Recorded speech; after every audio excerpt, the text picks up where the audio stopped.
Welcome to YOUCANIC. Today I'm going to talk about what happens and how to enable engine start after a crash event. So if your Mercedes was involved in an accident, any of your airbags deployed, or maybe even, let's say, the headrest support on the back of Mercedes, they pop out, or the seatbelt retractors, they actually are part of the airbag system and they do actually deploy. You might not even see it, but you might notice seatbelt not working properly.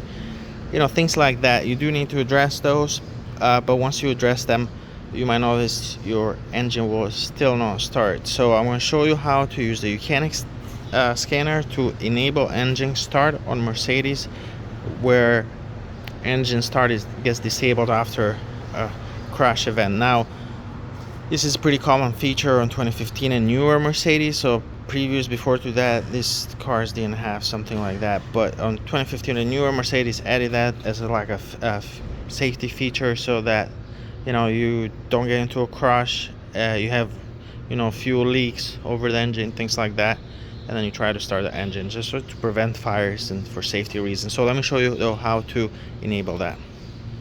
So if you're in the car and you try to start it, your lights will turn on, but nothing will happen. The car won't start. Okay, so let's turn on the ignition and let's use the YOUCANIC scanner.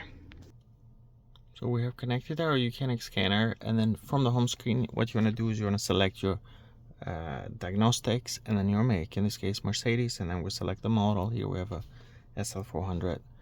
But after that, you'll see this screen. Go to control modules, go to drive, go to engine electronics,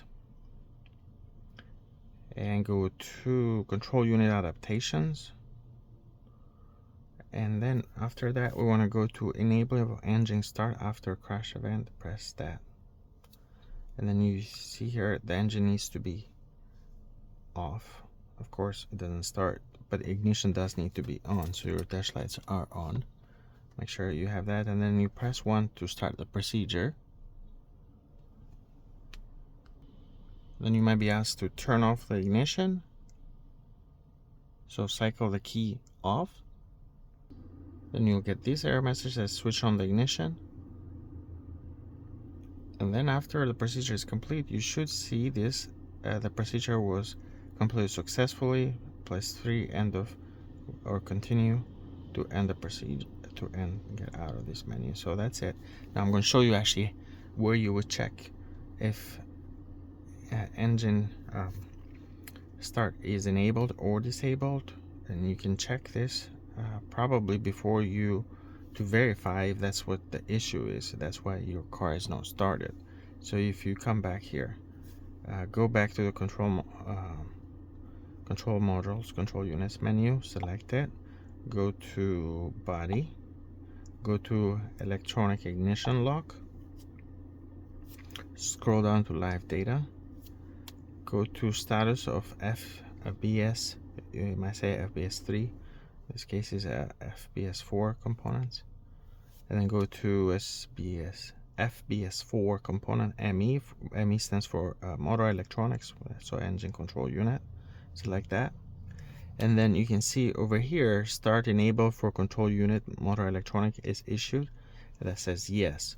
So technically after an accident that would say no, because the car detects the accident in turn disables engine start, and that's why you'd have a no there. But you carry out the procedure, you can come back in here and that should say yes at least.